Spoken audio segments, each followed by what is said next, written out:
What is up, Critics? In this video, I'll be talking about the changes and additions that came with the new Cayo Perico Heist DLC update.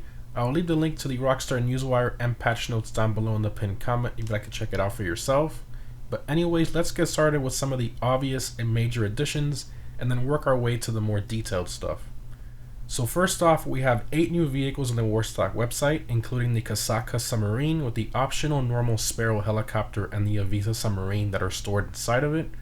And on the DocTees website, we have one more vehicle, so this totals 9 vehicles for day 1 content, which isn't too bad. Keep in mind that there are 11 drip feed vehicles for this update as well, so in total between day 1 vehicles and drip feed, we have 20 new total vehicles for this entire update, which honestly isn't that great. I kind of expected more since Rockstar said this would be the quote-unquote biggest update ever for GTA Online. I understand we have the whole island with the heist and stuff, but in terms of just vehicles themselves, not really too great. But anyways, we received the Music Locker nightclub, which is located on the side of the casino, with new DJs and new music, but honestly it's extremely similar to the nightclubs we've already had in the game, and I'm pretty sure after meeting with Madrazzo's son, I don't think any players will be going back to that location for a while. It's going to be definitely a forgotten location for sure. And obviously we have, of course, the addition of the Cayo Perico Islands, which is only available for the heist missions. However, after you complete the heist as the leader, you can actually have granted exclusive access to the beach party area. I will talk more about this later on in the video. Now, moving on to the more detailed stuff, there are 2 new radio stations that were added, which are Cult FM, and another one called Still Slipping Los Santos. So the range on this specific radio station, Still Slipping Los Santos, is limited, so you will need to do some missions where you repair radio antennas to expand the coverage. And there are new songs that were added to 2 existing radio stations, which is Worldwide FM and Flylow FM. Moving along, in your Casaca submarine, you can actually store the new Toreador submarine car or the Stromberg, which is awesome. So you have this little area which is made just for either one of those 2 vehicles. It's a permanent kind of storage spot. Very cool for sure. To store it in there, you just drive one of them underneath the submarine, press right on the D-pad, and it brings you right in. Next up, there are new DJ missions we will get each week. For the first week, we have the DJ Moody Man mission. So to get that mission, you have to wait till you get a text from Tom Connors asking for help. Once you accept the mission, you will go pick up DJ Moody Man at a location and then help him recover his car, which is the unreleased Itali RSX. Doing this mission will unlock the trade price for that car once it officially releases, and you also get an exclusive Moody Man t-shirt for completing it as well. Moving on, there are hidden cash collectibles around the map which you can collect using a submarine. I highly recommend using the new Toreador submarine car, as it allows you to use the sonar function, which shows you the location of all the collectibles on the map. The Casaca submarine also has this available function, but the Toreador makes it a little quicker and easier because of the boost function and the fact that it's easier to maneuver. The only award is $7,500 per box you collect, and a little bit of RP as well. There are 10 boxes totaling $75,000, so it's really not that great of money at all. Plus, you don't really get any special award for completing it, which is really unfortunate. No t-shirt, no nothing. Kind of surprising to me. Moving on to weapons, there is one new weapon that has been added, which is the military rifle.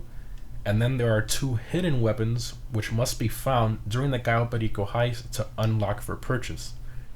The first one is the combat shotgun, which can be found in random spawn points in Ed Rubio's mansion property. And then the last weapon is the Perico pistol, which must be acquired from Ed Rubio's desk using a key you need to acquire from free mode. Moving along, we have over 180 items of new clothing available, 9 new face paints, and over 30 new tattoos as well. We also have 6 new emotes as well, which include Crowd Invitation, Driver, Runner, Shooting, Suck It, and Take a Selfie. In terms of clothing unlocks, you can earn this yellow Still Slipping Los Santos radio station t-shirt for free just for logging in during the first week of the update. In terms of clothing unlocks from the Cayo Perico heist, we have some clothes that are only available to unlock until January 14th. So those are the tie-dye t-shirt for completing the first scoping mission, the Rockstar Gray pattern t-shirt for completing any prep mission, and lastly the Panther Tour jacket for completing the finale of the heist. In terms of awards, there are various Cayo Perico Heist Challenge awards that can earn you up to 1.4 million in total, which is pretty awesome.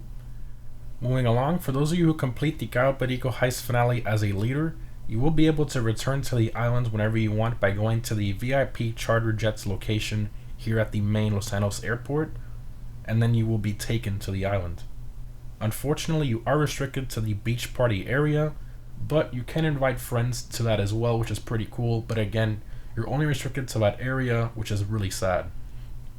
Next up, for those of you who own the casino penthouse with the private dealer, you can purchase new styles of blackjack and 3-card poker tables from the casino shop.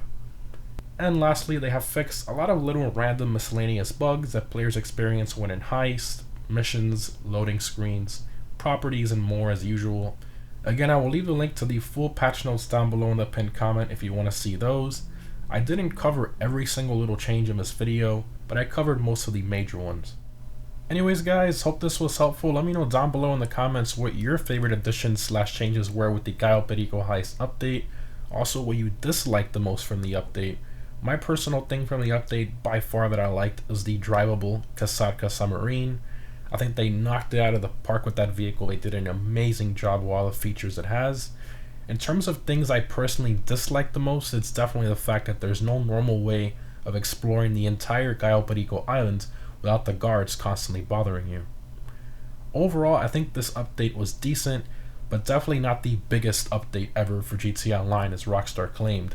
I personally think they overhyped this update a little too much and set everyone's expectations really high for an update that, at least in my opinion, is not the biggest one we've ever gotten. I honestly feel the Casino Heist update was better than this one. Again, this is just my opinion. Also in the comments guys, I'm curious, let me know what's your favorite update ever to come to GTA Online, and which one, at least in your opinion, was truly the biggest update we've ever gotten. My personal favorite update has always been the import-export update. I just think that update was a masterpiece. I just love the way the business worked. You had the office garage where you can store a bunch of cars. It looked amazing. Then you had the business, which made a lot of sense, where you stole cars and then sold them. And then of course you had the vehicles from the update, which were amazing selection of vehicles. It was just an all-around very good update. As far as the biggest update ever so far for GTA Online, at least in my opinion, I think it's definitely the Doomsday Heist update. And from a content perspective, all the different vehicles we got, everything that was added, I think that one is currently still the biggest update we've ever had for GTA Online. Anyways guys, hope this was helpful. Thanks for watching, and I'll see you in the next one.